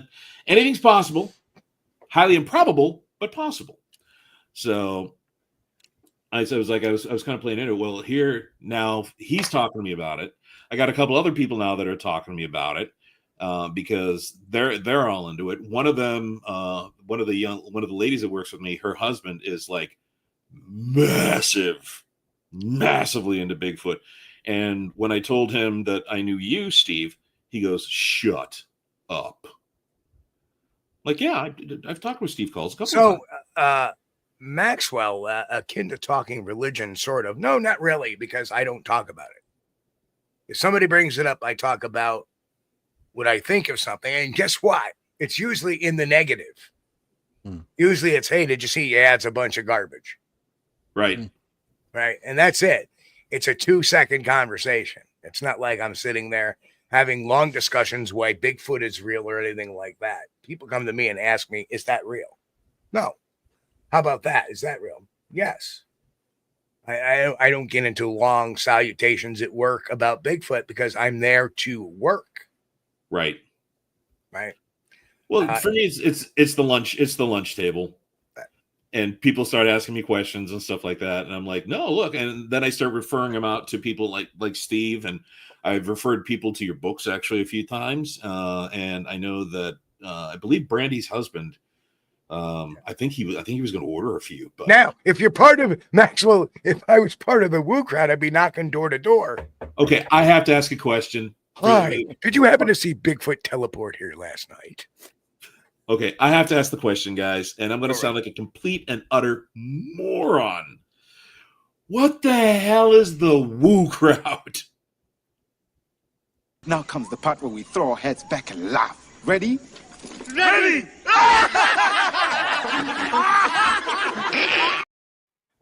That is my favorite part of that movie.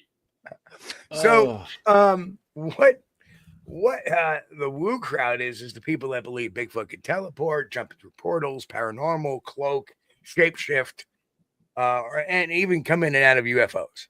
That's the Woo crowd. Gotcha. Okay, cool. Yeah. Okay. So, the Bigfoot is a magical creature, people, Hey, rather than a biological entity, they consider it, well, it's, it can shapeshift or it can pop in and out of portals. Hey, folks, we're going to check out what a lot of people don't know is for the last few weeks, I've been leaving a gifting bowl out to bait the Sasquatch. And I've been leaving fruit. And a lot of times the fruit will just be gone. It's got to be Bigfoot. And all of a sudden, one day I came back, and in the bowl, there was a rock. Oh, Bigfoot. There was a rock. So I kept baiting it with fruit and vegetables. And then I started putting out raw steaks and chicken. And then the next thing you know, it left a glyph. And look at that glyph. It said, "Hi, H-I." So I left some more stuff out. And this time I added fruits and meat and vegetables. And then the next thing I got, it left me a note. I is Bigfoot. And we all know how they can spell. It's obvious. It's quantum physics. That's how they can spell. So, we're going to check what it left today in the gifting bowl. Let's go up to the gifting bowl, see what it left. Oh, I'm so excited. It's been leaving all kinds of great things. Where's the gifting bowl? Oh, there's the gifting bowl. Oh, my God! It left an iPhone. Awesome. Quantum physics. That explains it all. Who knows? Maybe the Bigfoot will actually call me on this. Catch y'all later, folks. Hashtag stop the lunacy.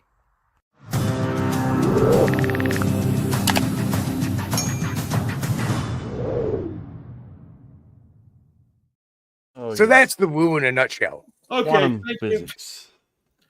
I keep hearing people talk about this woo cry, and I'm just like, okay, is this like K-pop or something?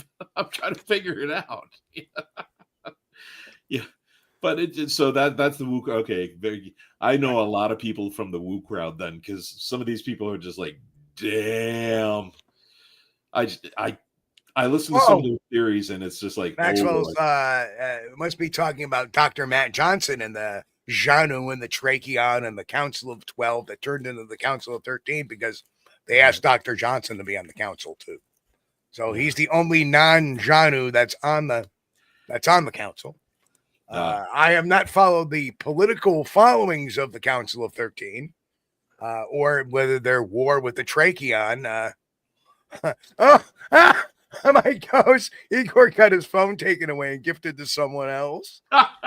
So what happened is about a year and a half after I cut this video, there is this Russian kind of scientist. He has a master's degree. He's not a PhD, so he's not really a doctor, but he is a professor, and he's known for his out there type of antics and stuff like that.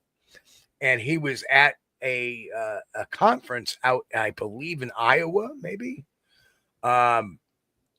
And in the middle of the conference, he gets up on the mic and he says he has a call from Bigfoot. Of course. And he answers it, and he's talking to Russian and somebody because he is from Russia. And, you hear it on the phone. He says that the Bigfoot's worried about climate change. And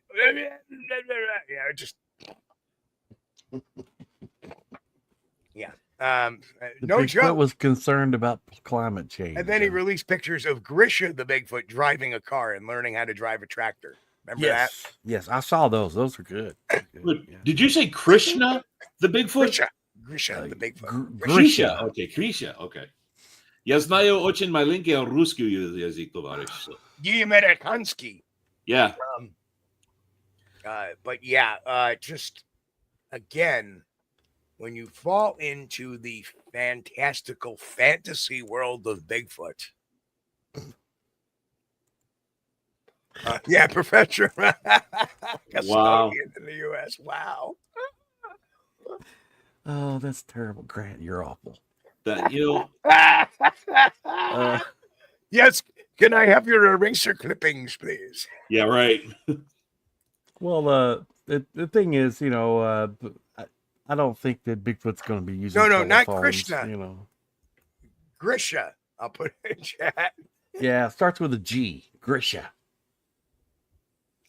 If my chat says. Grisha. Yeah. Grisha. So correct me if what you're saying is true then. What you're thinking is then Grisha is the Sasquatch that goes around and drives tractor to try and catch moose and squirrel. Da? Yes, comrade. He drives tractor and makes long distance call to America. Yes. To talk Runs to up fearless phone bill horribly. To talk to fearless leader to find moose and squirrel. He's in gulag now because we ran out of rubles to pay for a phone bill. Oh man. Bringing whole new words to meaning to Moscow mule, huh? But some of the stories that have come out of Russia, though, have been more or less relating Bigfoot to being like a Neanderthal man. Yes. The one story where they were cornered in a cave or something, and the Russian troops shot them. They were describing what could only be primitive man, not Bigfoot at all. Well, some of the stuff coming out of Russia is almost like it's a cross between the Nephilim and Bigfoot. And, when you look at it, you're just like, basically, it's kind of like a dog listening to a high pitched sound. You're like, huh? Right. Because I'm really, but they're creative. They're creative. I will think grant them that. it's very. I think it's very possible. You know, there's a lot of wilderness in Russia, and it's very possible they have a population of Sasquatch there. Bigfoot. Oh, good Lord, yes. The Almas. The Almasti. The Almasti or the Almas, depending on But, what region of Russia you're in. Right. Well, we know basically, again, and I'll use this lovely saying, but we know more about the surface of the moon than we do most of the forests in Russia. Because there are places in Russia that, I mean, hell, there's places here in America that let me make a quick reference about the Nephilim. We did a show back a year ago or so, maybe about less than a year ago, about the Nephilim. And the Nephilim is derived from heretical books of that were excluded from the Bible, and they're considered heresy in most religions. The apocryphal books. Right. But even so, the Nephilim were pre-flood. Correct. So if there were Nephilim, they all got wiped out by the floods. So how long can you tread water? how can they be? How can there be Nephilim now when God wiped out everything but Noah and the animals in the ark via the flood? So it would be impossible. So that's where that is so flawed, both biblically and rationally. Well, that's the thing. I mean, Noah took the Squatch on there, and I mean, nobody could find him, but he knew he had two of them. So, you ever see the one where you see the hoofs in the air? Yes. And Noah's standing there with a very angry look. And it says, "All right, from now on, all carnivores are confined to sea deck." And then underneath the caption is "Fate of the Unicorns." Right. Yeah. Right. My question is, why did he take the damn mosquitoes on board? Okay, I'm serious. What the hell? Why did he take the damn mosquitoes on board? And Native Tracker says, didn't Nephilim have 6 fingers and toes? Yes. That was what was recorded in the Bible. And maybe double rows of teeth, too. Yes, and they had very large nostrils to make up for the extra fingers. So, just an FYI. But here's the thing, you know, when we've only explored, okay, Grant, we're very good. We've only explored 5% of the ocean. You know, we've got forest here in the United States, like up in Montana, that people have like never set foot in. Like mankind, indigenous peoples, yes, they probably have, but modern man, so to speak, we've never seen these places. You know, and so when people say, "Oh, there's no such thing; it could never exist," okay, if you say it could never exist, then first of all, you're doubting the power of creation. You're doubting first of all God's power, if you will. Okay, there's the religious part. Thank you, soapbox. I'm off. But the other thing is, you can't say that. You can't say that there is that it's absolutely impossible without any knowledge. So, yeah, I believe that there's okay, there you go. Dude, you always have the cool shit, Steve. Steve. Sorry. That's the Adirondack State Park in a nutshell. Yeah, edit that out, please. Sorry about that. Sorry, we're live. We don't give a shit that, you know, we let a word slip like that. That's we all. do PG-13 is fine. Okay, thank you. But yeah, I mean, take a look at these numbers, guys. I mean, we haven't explored even a 10th of these places. Not even a 10th. So just picture that. Yeah. I mean, when you look at the absolutely massive amount of area that modern man, and I'll say modern man, has never even set foot in, that tells me right there that it is highly probable that there is another species out there that we have absolutely no clue on. But the reason that they're around us is because they're curious. Like most people, they're curious, so they want to come around and see us. You know, and then they see how we are, and they think that we're completely idiots, so then they leave. And where am I in this map? I am right. I believe I am right about here. Yeah. So literally, and I'm there. And man, Yellowstone is a big freaking park, and Oh, dude. it's just dwarfed compared to the Adirondacks. Yellowstone is huge. Yeah. So again, we know far less about. Oh, I got a wave so I can see in the map. There's my little hand. Woo! Woo! Woo! Woo! Oh yeah. As long as you're not tickling people. But yeah, I mean, we know so much. We know so little about all of these different areas.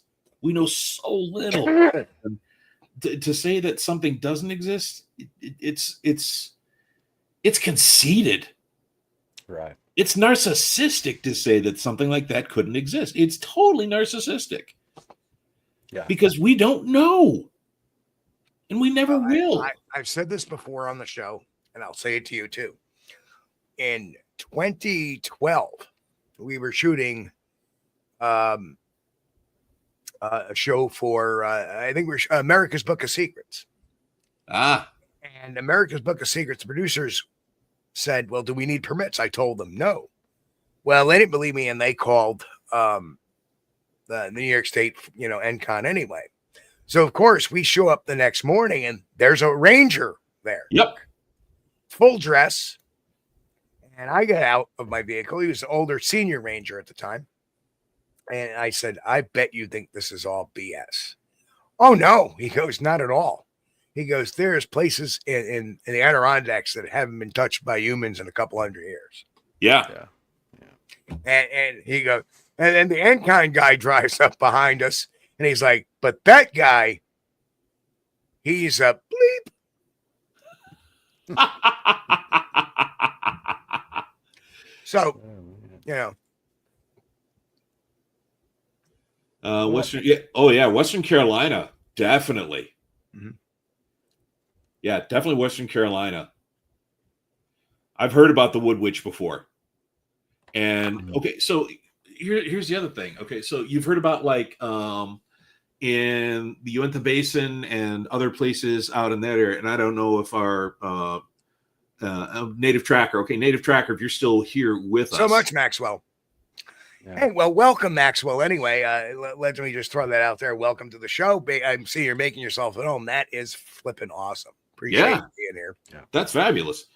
So we've heard about like the ant people, right? Right. And we've heard so much about other in a number of native cultures about how there are people that are below the ground, and how in the past they actually helped native people avoid fires, floods, and all these other things. So in my opinion, I think that would be something like the Squatch is, or a Squatch. And I'm just, pardon my terminology here, it's loose. And again, I know as much about this as I do quantum physics and string theory. So my apologies. But I firmly believe that underground, especially in North Carolina, the Uinta Basin, parts of South Carolina, and parts of Georgia, a lot of these cave systems out there, I believe a lot of them are actually there. I believe that there are underground Squatches. Now, I have heard that people are like, "Oh, that's a bunch of BS," but I don't know. I think they would be. Well, I know there's water. I know there's a lot of talk about, well, maybe Bigfoot's subterranean. Yeah. And the problem with that is that all their adaptations, right? For example, if they were subterranean, chances are they would start, their eyesight would be very poor. Yeah. Right. They show signs of having a tapetum lucidum, the reflective mechanism in the eye. Correct. Their feet are built for walking upright, like ours. Right. Except they have a mid-tarsus, which makes sense because of their great weight and their weight distribution and the terrain they have to climb. Correct. So all their anatomical adaptations, and if we look at the history of hominids and primates, and even ancient hominids and ancient primates, none of them were actual cave dwellers. Not even per se the caveman was a cave dweller. Right. Right. For the most part, they lived on the open plains. Right. Or they lived in forested areas. So primates were either on the ground or they were arboreal. They were never subterranean. Correct. So it makes no sense that a Bigfoot would be subterranean because they lack the evolutionary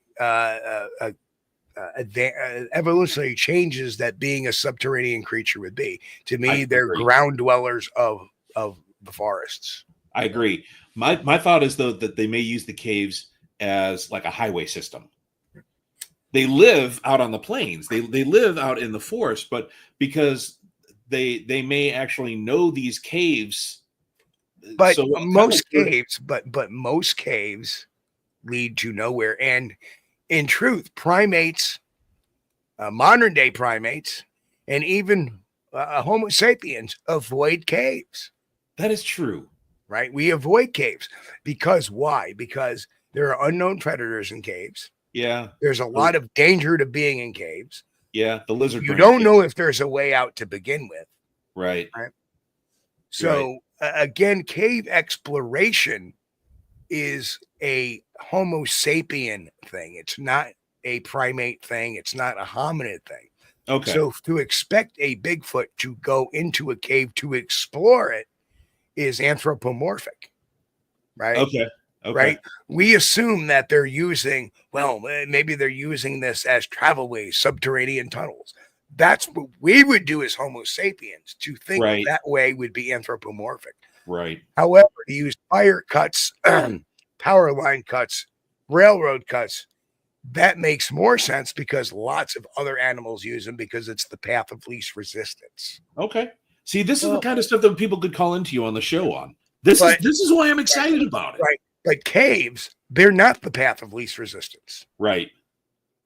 But, you know, I do think that Bigfoot would use caves to shelter. And that would make sense. You know what? I agree with you there, Native Tracker. Habitually live in their home territories, hunting and for absolutely. Yeah. Yeah. So, see, that's why I'm excited about the show, damn it. Because people can call into you and talk about this kind of stuff. And that's the important. This is where the knowledge comes out. And people can actually get information, not this BS that is just absolutely. And I know on this show, we tend to have a lot of fun on Sunday nights because we got a 2 hours to fill up. So we have a lot of fun with this show, but there is a lot of serious conversation, a lot of serious answers that come out of these conversations. And that was just like one of them. Yeah, I agree. And by the way, Steve, no, I'm sorry, Chris, you said you were going to pole dance later on. Is that still true? Yeah, no, I don't think so. Okay, well, we had people looking for you, man. I mean, we had people looking for you. We heard. Maxwell, I think, came in late, but if you want to repeat what we're going to do, Brian, in October. Sure. What we're going to do in October, Maxwell, is this. We're going to actually, I have an internet-based radio station, wolfrockradio.com. Shameless plug. So we actually have the show, and what's going to happen is this. It's going to be a call-in show, and you'll be able to call in via a Google phone number to Steve, and you'll be able to talk with him live. Whoa. That's cool. But you'll be able to call in live, and you'll be able to actually speak with him live on the air on wolfrockradio.com. And so tell friends, Romans, and countrymen to tune in. This is starting in October. It's Cryptid Sundays. And it's going to give you the opportunity to really just have some one-on-one time with him, but ask him the hard questions. And it's going to be an opportunity for you to speak live, and so people will be able to hear you talking together real time. And that's the cool part. And that was always the fun part about being on Blog Talk Radio. Yeah, we had that ability to have that phone line, and I got very good at being quick-witted if somebody was being a smartass. We get a troll call in every now and then. It's pretty good. That kind of. I have a UFO in my pants. Well, I'm surprised you could see it without a microscope. Okay, guys, I have to say, pull up Mick Siphon's comment because, damn. Brian, you ain't heard nothing yet. Wait till you get to the part about the Sasquatch, the meatloaf, and my ex's mom. I am all ears. Yeah. I am all ears because you had me at meatloaf. Well, Because- Mick says his ex-mother-in-law made the worst meatloaf. I don't believe that because I've never had a bad meatloaf. I've never. Oh, I've had a bad meatloaf. Every meatloaf, the worst I ever had was wonderful. So I love meatloaf. I don't think my ex-wife listens to that. I'm on good terms with my first ex-wife and the mother of my children. But I remember my son came and stayed with me for a few months back, when he was just 17 years old. And he was like, well, what are you making tonight? What are you making for dinner tonight, Dad? I said, I'm making meatloaf. Oh. What's the matter? He goes, I don't like meatloaf. I said, you haven't tried it the way I make it. Yeah. He ate 3/4 of that meatloaf. Mm-hmm. 2 out of 3 ain't bad. And he's like, I'm going to tell Mom you make a kick-ass meatloaf.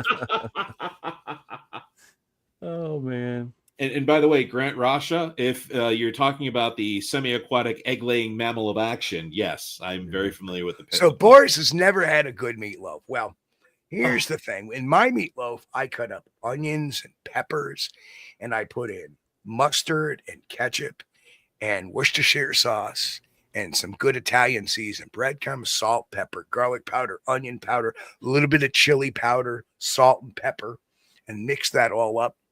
I wrap it in bacon and I bake the shit out of it. And then then about 10 minutes before it comes out, I just put a little line of ketchup upon the top of it and a little more breadcrumb, put that in there and let that cook. Damn. Yeah, I'm with you, Mick. I don't think meatloaf should emit a green glow. And No, it should not require a hammer and chisel. I don't know. My ex-wife, my ex-wife wasn't a good cook. Gave my kid up. Let's see, he spelled help. I mean, how can toast have bones? Oh, What? man. Well, yeah, she made a Let's chocolate see. mousse one. I got an antler caught in my throat. Oh, I used to leave dental floss out so the roaches could hang themselves. Anyway, He'll be in town all week, folks. where's our drum roll, Steve? Oh, man. Yeah, there you go. Better late than never. We pray after we eat. But right. But you see, again, I mean, the cooking was so bad, the flies chipped in to fix the screen door. oh, man. But again, this is one of the things with the show that we are going to be planning for October. And this is one of the things we want to do with it is give you the opportunity to talk online, on air with Steve, and, just give everyone the opportunity to just have some real one-on-one fun time. And, so the shows will be recorded because I'm going to show them how to record them. Then we can replay them later on YouTube or whatever Steve wants to do. But yeah, it's going to be a lot of fun. It's going to be starting in October. And it's going to be just a boatload of good times for everybody. So, and it's another way for you to reach out to Steve. It give you a little bit more culls, if you will. And there's some other big things in the works as well, too. And Brian knows about them. I haven't really got the chance to talk to Chris because Brian and I talked this morning when we were getting him ready for the show tonight. And they were very gentle getting me ready, by the way, folks. Very gentle. Yeah, well, that white afro threw us all off course. Oh, hang on. Uh-oh. What's coming up next? Oh, man. Well, Maxwell says somehow Buc-ee's has decided the pudding is a good travel snack. I have not been inside there. They built a new Buc-ee's. I'm probably about 20 minutes away from me as the crow flies. I need to get over there sometime and check it out. From what I've seen online, those are really cool travel stops. Oh, that's nice. Yeah. Is that a shrub on your head? no. No, I am Soviet Squatch. Da. You're the Almas. I am Squatchkaya. Oh yeah, cool. Oh, look, they have a large head. Very nice. Fluffy. Jesus. Yeah. I've got one of those Russian hats resembles that. Yeah. I Say had keep one, your though. head warm. Yeah. That one was too small, so. So yes, I sometimes put on wigs when I'm out DJing just for fun. So, but yeah. The Batma Grant is just about 2.5 hours from Steve. Cool. Yeah. Yeah, Mom says I'm somebody pretty put sure we'll be Brian- seeing Grant at the old kick out camp out this year. What is it? Well, at the end of the Whitehall Sasquatch Festival, or around the Whitehall Sasquatch Festival, I reserve. Well, I don't really reserve, but I get the permit for the camping up, the primitive camping for the group up in my ant research area, which I will be putting out directions to everybody involved. I'll give you an email to, just email me your email and we'll get that out to you. And for anybody that's going to go, please email me at admin@squatchdetective.com. I will get that into a mailing list, and come October 1st, or September 1st, September 5th, somewhere in that week, first week of September, we'll get the directions of where you're going to be landing and what you need and all that other fun stuff. It's going to be nothing dreadful because everything is within, a 30-minute drive of a store.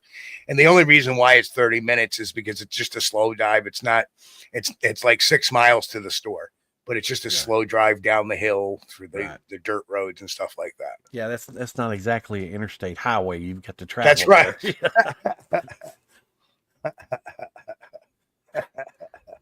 It was. So it's September 27th, huh? Yep. Brian's thinking of going. Pulling up the calendar. Let me see what I got going in September. Oh, hang on a second. Look at that. See, he may go. If I am able to make it there, I will go. I mean, I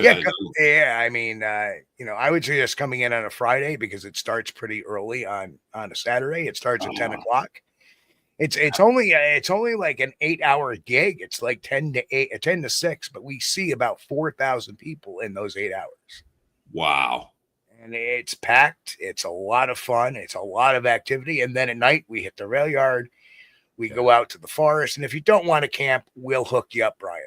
I had the Ravenna Balloon Affair. I'm so sorry. That sucks because they actually moved the Ravenna Balloon Affair dates. Otherwise, I would have been able to make it. Always next year. These people are pissing me off. Okay. Well, or if they don't want me, that's fine. I don't care. That's what time.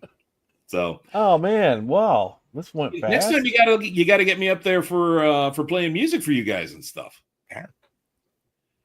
I'll come up there and rock you guys out. Well, problem is we had a DJ. We had a DJ for a couple of years, but we kind of poo-pooed a lot of it because they were blowing the speakers away. The people presenting. Yeah. Well, that's why you have a professional DJ who actually doesn't do that. Yeah. It helps to have somebody who knows what they're doing, right, Brian? Yeah, I mean, I could blow people away very easily with my speakers, but I don't. Yeah. Because you show respect. Oh, I think Grant wants a Snapple before the end of the night. Get me a Snapple. Joan, get me a Snapple. And Kaiju Ninja is going to start a platypus cult. Okay. Nice. I am already in a platypus cult, if you will. It's the cult of Perry the platypus, the semi-aquatic egg-laying mammal of action. If you're familiar with Phineas and Ferb. Semi-aquatic mammal of action. Dude, you need to look up Perry the platypus and get his theme for yourself.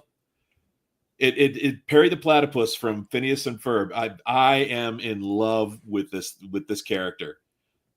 It's awesome. It out. You would love it.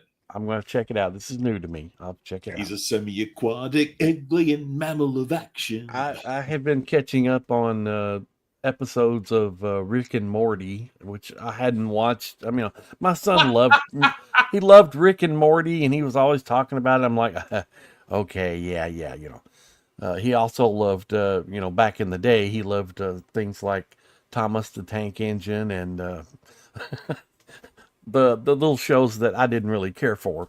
But he But said George Carlin was Mr. Conductor. Yeah, he Yes. said Rick and Morty is great, and I started watching it, and he was right. Rick and Morty is great. Thank you again, Texas Bigfoot Rangers. Good night, Good Texas night, Mike. Bigfoot Ranger. Salute. Oh, well, we got to get out of here, man. Yeah, we got to get out of here. Brian, I want to thank you for joining us tonight. It's been fun, and this 2 hours just seemed like 30 minutes. It flew by, yeah. But we want to invite you back again sometime because, man, this was fun. Thank you so much for joining us. Well, I had an absolute blast. I know. I had an absolute blast. You guys, and the fact that the professor showed up for a little bit, I was stunned. That was totally unexpected. We might have to have him back too. And Brian, we didn't even get to our Wild Bill stories. No, but we don't want to talk about our hot waitress. Nudge, nudge, wink, wink. Especially when he walked up to us, with a knife in his hand, and said, "Would you guys like some of my meat?" Right. That's exactly what he did. And then he shows up with a plate of his own venison sausage cut up on plates. And he goes, "Would you guys like some of my meat?" And we're like, no. No, I'll have a bowl of alphabet soup and then spell out help. No, he showed up with a bowl of cheese doodles and pretzels and a plate of venison sausage. You guys want something to drink? Yeah, it comes out with our drinks. Okay. Yeah. Great guy. Yeah, absolutely. But you guys, this has been an absolute honor and pleasure. And, like I said, B does want to reach out to you and talk to her because she wants to come on here because we got to get B on too. Oh my gosh. If you guys get B on here, you will have like a gajillion people tuning in because she is hysterical. Yeah, she is. Again, I want to thank Texas Bigfoot Rangers for that $49.99. I mean, I can't believe it. Thank you so much. Thank you, sir. We really appreciate it. And thank you everybody over in chat for joining us tonight, guys. I saw a lot of new names out there tonight. Welcome. Yeah. We really appreciate you being here with us and hanging out with us. And if you haven't subscribed to the channel already, please do so. It helps us with the YouTube algorithm. I know if you guys, usually you bump the like button, but if you hadn't bumped the like button, please hit that thumbs up button. It really helps us with the algorithm.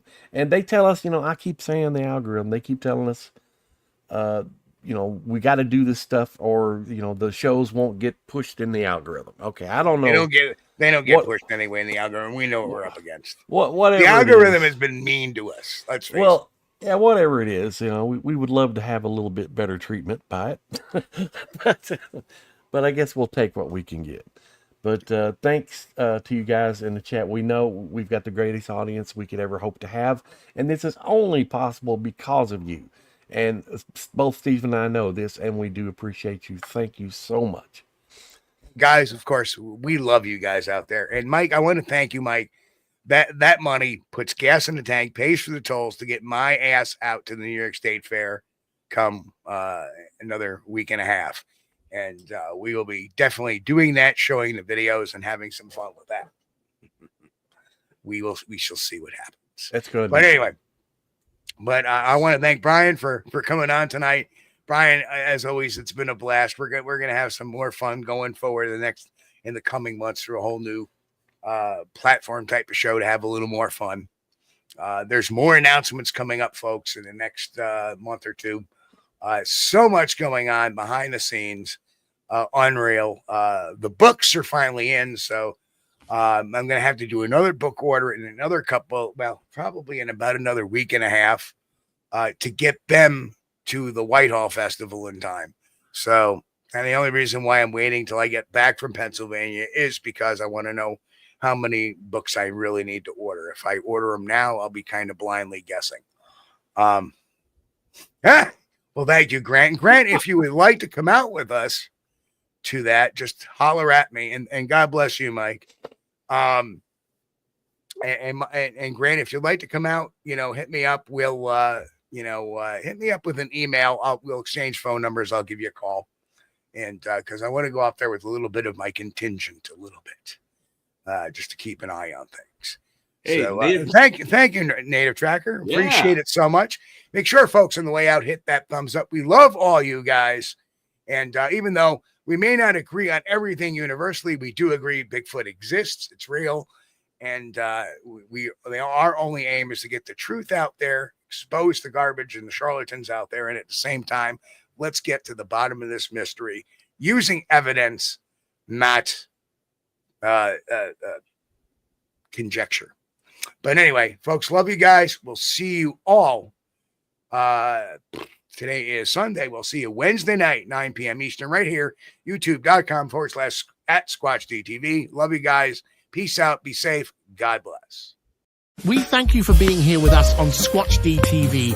If you haven't taken the time yet, please hit that like button and subscribe to the channel. And oh yes, hit that notification bell too. We don't want you to miss anything. If you really like our content, you should consider becoming a member. And it's really inexpensive and a great way to support not only the show, but honest Bigfoot research. Everyone have a great week. Be safe and God bless. We will see you all here next time on Squatch-D TV. Keep on squatching.